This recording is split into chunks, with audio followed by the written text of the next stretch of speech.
I'll use this post here to make sure I stay above. Forearm across the back of the neck, power half.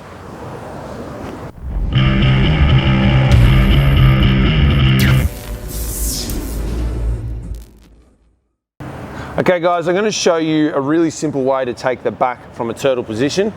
Oftentimes, guys will protect their hooks from this position here, making it really hard to insert that. They'll protect these insertion points here by bringing those elbows nice and tight. Now it's hard to get my heel in there, right? So I want to get creative with different ways of opening up that space. Now this is not a way that I often see people use, so I thought it was worth sharing.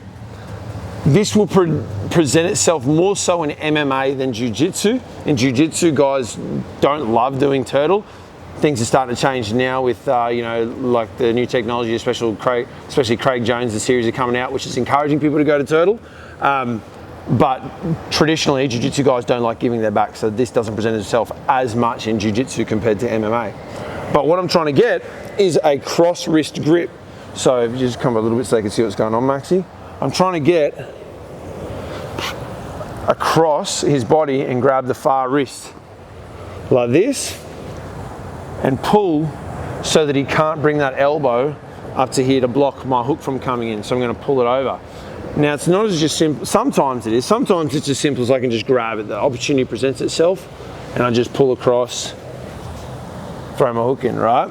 But a lot of times guys have got their hands up quite high and I can't just reach through and grab. It's a little bit too far to reach through with an underhook. Now it's important that I reach through with an underhook, because if I reach with a cross face, Max starts creating space between our hips, reaching back brings his elbow across my hips, and now he's got a single leg. So it's important that I use the underhook to grab that cross wrist grip. So what I'll do if he's protecting his head from punches or whatever, you know, depending on the rule set, I'm going to reach over and just pin that far side underhook to wrist grip, to then pass off to near side cross wrist grip with the underhook. And that way I can pull, throw my foot over, get that heel into the insertion point. From here I swish it and I've got a single hook, and Max is most likely going to be protecting the other side here. So let's just spin a little bit this way. Max is most likely going to be protecting the far side here. Let me show you from one more time from this angle. So I've reached over, I've used some hand fighting methods, pass off, pull down almost like Dagestani handcuff style, pull down to give me better access to this cross wrist grip, pull. Notice how I'm using the underhook, step over, insert, and then swishing my hips all the way over to the other side. Now see, I've still got this underhook. I'm going to keep that, let go of the cross wrist, immediately go to a power half. So my near side forearm goes across the back of his neck, and my far side underhook grips either a 10 finger or a gable grip, up to you. And I start to try and turn his head underneath this armpit here, which breaks him down. I've got this underhook, which makes it very hard. Let's spin this way a bit, Maxi. Makes it very hard for him to get elbow to hip exposure. So keep that knee high. Makes it very hard for him to get that because I've got this high, which allows me to insert, go on the attack to try and finish a choke or trap arms. One more time from another angle. So I'm here, maybe I'm punching, he's protecting.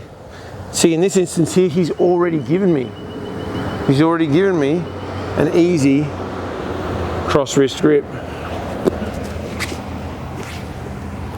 Pummel over. I have to be sure that I don't, notice how sometimes I'll use this hand here.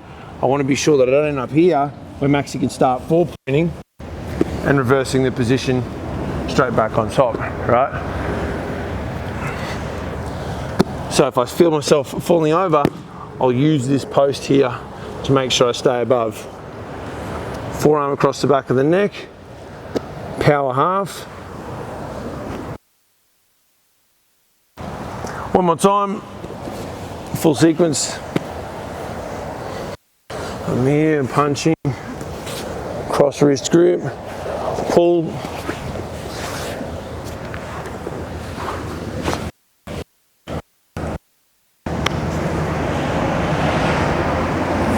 So that's one method that I've definitely been having a lot of success with lately. There's a lot of other ways you can do it, but I've been loving this one.